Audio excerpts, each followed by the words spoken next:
Un jour, Dieu va se pencher vers nous et il va nous féliciter. Il va nous féliciter, il ne va pas nous consoler, il ne va pas nous taper sur l'épaule. Il va nous féliciter pas pour nos réussites, ce n'est pas à cause de nos diplômes, de nos décorations, de nos grades ou toute autre forme de succès. Il va nous féliciter pour les moments difficiles, ce qu'on est en train de traverser peut-être en ce moment, qu'on a traversé dans le passé ou ce qui nous attend devant. Je parle de ce qu'il y a de pire qui puisse nous arriver, tout ce qu'on peut traverser de plus difficile. Ce que je vous dis là se trouve dans la parole de Dieu. Ça tient en 2 phrases, en 2 versets. Des versets écrits par un homme dont l'histoire nous raconte que sa vie ne s'est pas achevée dans un bonheur de manière agréable. Dans ces 2 versets, il y a 3 petits mots. 3 mots qu'on peut ne pas remarquer en lisant parce que souvent on lit très vite. Il y a une phrase dans la Bible qui normalement ne devrait même pas pouvoir s'écrire. Dans cette phrase, il est dit qu'on peut pleurer et se réjouir en même temps. Pas l'un après l'autre, non. Pas triste le lundi et puis joyeux le dimanche, non. Les 2 en même temps. Et pire encore, celui qui écrit cette phrase ne nous dit pas que cela est exceptionnel. Il ne nous dit pas que ce sont des cas rares de la vie. Pour lui, c'est normal. C'est la vie chrétienne ordinaire. Lisons. C'est là ce qui fait votre joie. Quoique maintenant, puisqu'il le faut, vous soyez attristés pour un peu de temps par diverses épreuves, afin que l'épreuve de votre foi, plus précieuse que l'or, périssable, qui cependant est éprouvé par le feu, ait pour résultat la louange, la gloire et l'honneur, lorsque Jésus-Christ apparaîtra. Voilà donc des paroles, les paroles de Pierre. En lisant les paroles qui précèdent, il parle de notre salut, il parle d'une espérance qui ne s'abîme pas. Et là, au moment exact où on attend qu'il enchaîne vers quelque chose comme la victoire, il fait l'inverse, il parle de tristesse. Il ne parle pas d'une petite contrariété, il ne parle pas de se tromper d'adresse en allant visiter un ami, non. Il nous parle de ce qui peut chagriner nos cœurs, au point de ne pas être en mesure de s'endormir. Voilà donc des gens qui se réjouissent profondément et qui, en même temps, ils portent un vrai chagrin. Voici ce que Paul dit à ce sujet. Nous sommes pressés de toute manière, mais non réduits à l'extrémité dans la détresse, mais non dans le désespoir. Pressés, mais pas écrasés. En détresse, mais pas désespérés. Remarquons quelque chose. Paul ne nie jamais la première moitié. Il ne dit pas « on n'est pas pressé ». La pression est là et l'appuie de partout. Simplement, elle n'a pas le dernier mot. Et c'est exactement là que tout se joue. Pas dans l'absence de pression, mais dans la limite que Dieu impose à cette pression. Alors, le danger, ce n'est pas d'être triste. Le danger, c'est de perdre l'équilibre. On perd l'équilibre au moment où la tristesse arrête d'être un passage et elle devient une adresse. Une adresse où l'on habite et puis plus rien d'autre. La réalité est qu'on n'est jamais épargné des problèmes dans ce monde. La gloire, ça n'a jamais été de ne pas tomber dans la vallée. La gloire, c'est la façon dont on se relève. Maintenant, regardons un détail. Pierre écrit « attristé par diverses épreuves ». Si on s'attend sur ce qualificatif « diverses », on trouve quelque chose. Dans le texte original, il est traduit comme « multicolore ». Autrement dit, les épreuves n'arrivent pas sous une seule forme. L'épreuve de mon voisin ne ressemble pas à la mienne. Celle de cette année ne ressemble à rien à celle que j'ai vécue il y a 10 ans. Chez les premiers chrétiens, la couleur de leurs épreuves était brutale. Des maisons étaient perdues, des corps étaient brûlés, ils avaient beaucoup de martyrs parmi eux. Aujourd'hui, c'est souvent plus discret. C'est le regard qui change autour de la table quand on prend une position. C'est cette impression bizarre d'être un étranger dans son propre pays. C'est des maladies dont parfois on n'a ou pas des remèdes pour soigner. C'est des hommes et des femmes qui se liguent contre les justes, les accusent faussement, les traînent devant des tribunaux. C'est des femmes et des enfants qui sont abusés et la justice de ce monde laisse passer. Encore une fois, c'est tout un faisceau de couleurs. Ceci nous emmène à une loi que personne n'a envie d'entendre. Une loi encore qui résonne plus fort dans la vie des enfants de Dieu. Or, tous ceux qui veulent vivre pieusement en Jésus-Christ seront persécutés. Tous. Pas certains. Tous. Et ça donne une conclusion que notre logique refuse. Plus on se rapproche de Christ, plus on augmente nos chances de se frotter à ce monde. Je sais, on voudrait l'inverse. On voudrait que marcher droit nous serve de bouclier. On voudrait que ceux qui sont corrects dans leur marche reçoivent immédiatement et en tout moment leur récompense. Mais c'est le contraire qui arrive souvent. Alors, pourquoi c'est comme ça? Regardons Jésus. il n'a fait que du bien, et il s'est pris une opposition d'une violence rare. Cela n'a aucun sens jusqu'à ce qu'on comprenne le mécanisme. Un caractère qui ressemble à celui de Christ ne se contente pas d'être beau, mais il révèle. C'est comme allumer la lumière dans une pièce qu'on croyait propre. Sans accuser personne, il met à nu les valeurs du monde, juste par comparaison. Et le monde ne pardonne pas ça. Le monde n'aime pas ça. Le monde n'aime pas faire face à sa laideur. C'est pour cette raison que le rejet ne vient presque jamais des inconnus. Il vient souvent de la table familiale, des groupes d'amis, de l'endroit où on se croyait tranquille pour toujours. Paul en sait quelque chose, car Démas m'a abandonné par amour pour le siècle présent et il est parti pour Thessalonique, dit-il à Timothée. Démas, pas un ennemi, un collègue, un nom que Paul lui-même avait écrit avec affection dans d'autres lettres. Et quelques lignes plus loin, il dit « Dans ma première défense, personne ne m'a assisté, mais tous m'ont abandonné, que cela ne leur soit point imputé. » Alors personne n'a été là avec Paul. Le moment le plus important de sa vie, la salle est pleine. Et derrière lui, le banc est vide. Voilà ce qui blesse vraiment le croyant. Ce ne sont pas les grands débats théologiques, c'est le siège vide derrière nous. C'est le silence de celui qui avait promis d'être là et qui n'est pas là. Du coup, la question devient impossible à éviter. Si les épreuves sont multicolores, si le rejet vient de ceux qu'on aime, si même Paul s'est retrouvé seul dans une salle d'audience, pourquoi Pierre écrit-il les 3 mots qu'on a laissés de côté depuis le début? Voici ce qu'il dit, ils sont au milieu du verset. Puisqu'il le faut, il le faut. Pierre ne dit pas puisque ça arrive. Il ne dit pas puisque c'est la vie. Il dit qu'il y a une nécessité. Il dit que quelque chose, quelque part, rend ces épreuves indispensables. Et pour comprendre ça, il faut sortir de la salle d'audience de Paul. Il faut aller là où il est jugé seul, sans l'assistance de qui que ce soit. Il faut aller dans l'atelier d'un type dont le métier consiste à détruire une chose précieuse pour en obtenir une meilleure. Comment travaille une personne qui raffine l'or? Dans une raffinerie d'or, ça travaille pas du tout comme on l'imagine. On ne polit pas, on ne frotte pas, on détruit le métal, on le fond, on le pousse à une température où l'or perd sa forme et devient méconnaissable. Et pendant que l'or devient liquide, il y a quelque chose qui remonte, une couche sombre, épaisse, sale. On appelle ça des scories, c'est-à-dire tout ce qui n'est pas de l'or. Mais ce qui s'était tellement mélangé alors qu'on ne pouvait plus différencier l'or et la saleté à l'œil nu. La raffinerie enlève cette couche, il remonte la température. Une autre couche apparaît.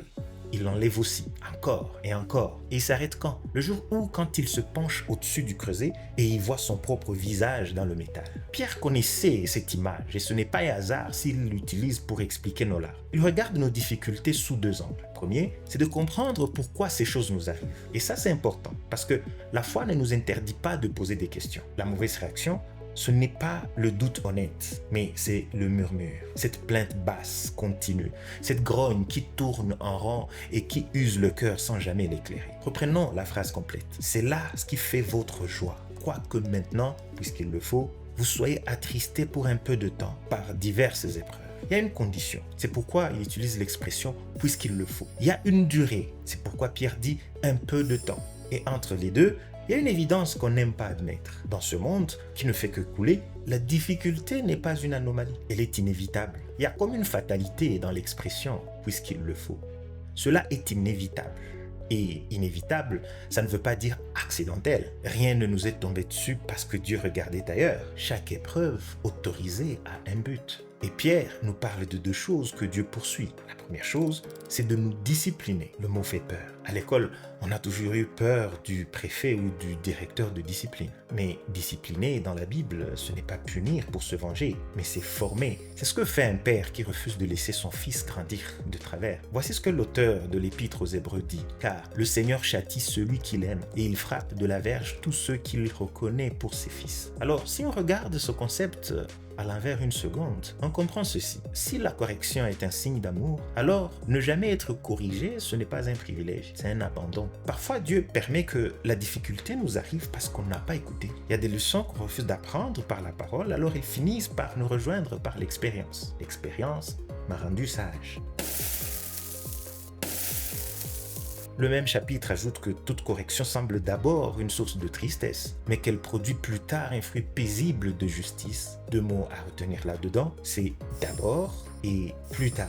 Nous, on juge notre vie pendant le d'abord. Dieu lui travaille pour le plus tard. On peut bien comprendre notre frustration. Le deuxième but, c'est de nous préparer. Comme dans l'histoire de Joseph, avant d'accéder au palais, il devait passer par la citerne. Avant de diriger un pays, il a connu l'esclavage, la calomnie, la prison. Il a connu l'humiliation au point que quelqu'un qui lui a promis de parler pour lui l'a oublié pendant 2 ans. On ne devient pas capable de nourrir un peuple en ayant une vie facile. Et quand Joseph a enfin vu le dessein complet, il a dit à ses frères que ce qu'ils avaient prévu pour son malheur, Dieu l'a transformé en bien. Que dire de David, le lion, puis l'ours, puis Goliath, ensuite les grottes, les poursuites et enfin le trône. Que penser de Paul et de toutes les persécutions qu'il a dû subir? Joseph, David, Paul, Job, on vient de les citer en 30 secondes, mais entre la citerne de Joseph et la cellule de Pierre, il y a près de 2000 ans d'histoire. J'ai mis tout ça au propre dans le guide d'études de cet épisode. C'est une chronologie complète de Job jusqu'à l'incendie de Rome, avec le type d'épreuve traversée à chaque fois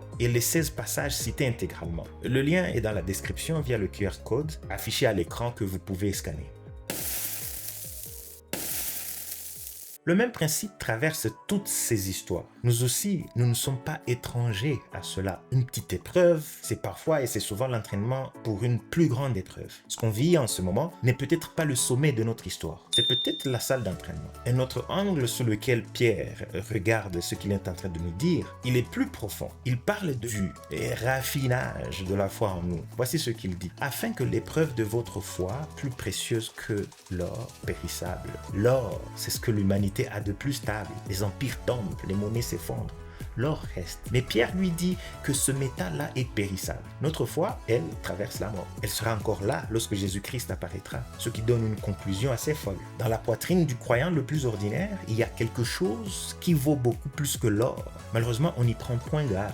Pourquoi la foi vaut autant? Pourquoi, alors que toutes les banques centrales des pays du monde achètent l'or, Pierre nous dit « Cela est périssable et votre foi vaut plus que ça ». Eh bien, c'est parce que la foi n'est pas une option dans la vie d'un chrétien. C'est le sol sur lequel on marche. Le même auteur aux Hébreux nous dit « Et mon juste vivra par la foi, mais s'il se retire, mon âme ne prend pas plaisir en lui. » Vivre par la foi, pas décider par la foi de temps en temps quand ça nous arrange. Vivre, respirer, avancer. Alors, un fondement, ça doit être solide. Et une foi toute neuve ne l'est pas encore. Parce que dans notre foi, c'est comme dans le métal brut, dans l'or brut, comme on le disait tantôt, il y a des choses qui n'ont rien à faire là-dedans. Il y a des attentes, il y a des certitudes, il y a des concepts, des idées qui reposent en fait sur notre propre confort, notre santé ou sur la présence de certaines personnes autour de nous. Et tant que le feu n'est pas passé sur ces impuretés qui sont invisibles, elles ont exactement la couleur de l'or. Il n'y a que la chaleur qui les fait remonter. Et c'est là seulement que ces impuretés peuvent tomber. La confiance en Dieu, ça ne se télécharge pas, ça se développe, ça se muscle. Et c'est dans l'épreuve qu'on apprend l'exercice le plus difficile et le plus rare de tous. Faire confiance quand les apparences disent exactement le contraire de notre espérance. Et c'est pareil pour la patience. Naturellement, on n'est pas patient. La patience ne s'apprend pas dans le confort. Elle s'apprend dans l'attente, pas dans les raccourcis. Alors, il reste une dernière fonction de l'épreuve et on veut en parler aujourd'hui. L'épreuve ne fait pas que purifier notre foi, mais elle prouve que la foi même, elle-même, que la foi existe. Un lingot d'or ne circule pas sur parole. Il a un certificat, un papier qui atteste qu'il a été analysé, chauffé et mesuré. Notre foi reçoit aussi son certificat de la même façon. La manière dont on traverse la difficulté certifie ce qu'on dit croire. On dit que tout ce qui brille n'est pas or. Il existe une foi qui a l'éclat du vocabulaire, les chansons, les bonnes réponses, mais une foi qui n'a jamais rencontré le feu. Alors si on est en ce moment dans un passage brûlant, soyons sûrs d'une chose, on n'est pas en train d'être détruit, on est en train d'être certifié. Job a dit, il sait néanmoins quelle voie j'ai suivi, et s'il m'éprouvait, je sortirai pur comme l'or. Alors, il y a une chose qui est difficile à dire à une personne qui souffre. C'est difficile de lui dire que Dieu est bon. On préfère lui dire de tenir. Et on oublie le seul détail qui change vraiment la façon de respirer à l'intérieur d'une épreuve. Ce qu'on traverse a une date de fin. Pas une date qu'on connaît, pas une date négociable, mais une date qui existe et qui n'est pas le fruit du hasard. Pierre dit, puisqu'il le faut, vous soyez attristés pour un peu de temps par diverses épreuves. Ce n'est pas une phrase de réconfort, c'est une information. Pierre nous dit qu'il y a une durée, parce que ce qui rend une souffrance insupportable, ce n'est pas son intensité seulement, c'est l'impression qu'elle n'a pas de limite, cette douleur. Les Écritures nous enseignent que les épreuves viennent et repartent selon ce que Dieu juge bon. On n'est pas censé vivre en permanence sous le feu. Voici ce que Paul dit aux Corinthiens. Aucune tentation ne vous est survenue qui n'ait été humaine, et Dieu qui est fidèle ne permettra pas que vous soyez tentés au-delà de vos forces, mais avec la tentation, il préparera aussi le moyen d'en sortir, afin que vous puissiez la supporter. Il y a 4 choses dans cette phrase. 1. Ce qui nous arrive est humain. Aucune de nos épreuves n'est un cas unique dans l'histoire du monde. Et rien que ça brise l'isolement. 2. Dieu qui est fidèle. Chez lui, la fidélité n'est pas une humeur, c'est sa nature. Il ne devient pas fidèle les jours où on prie bien. 3. Il ne permettra pas. Il y a donc une main qui a une maîtrise de la situation. Et cette main connaît notre capacité de résister mieux que nous-mêmes. 4. Il préparera aussi le moyen d'en sortir. Il préparera une sortie. Cette sortie n'est pas bricolée au dernier moment. Elle est prévue avant même qu'on sache qu'on doit en avoir besoin. Il y a une porte. Elle est déjà posée. Elle existe. C'est simplement qu'on ne la voit pas à partir de là où on est. Bon, si on sait que ça va finir, qu'est-ce qu'on fait entre-temps? Pierre écrit une phrase qui provoque. C'est là ce qui fait votre joie. Quoique maintenant, vous soyez attristés. Maintenant, pas après, pas quand le nuage sera passé. Le jour d'après, on connaît tous les bons résultats, la porte qui s'ouvre, la personne qui revient.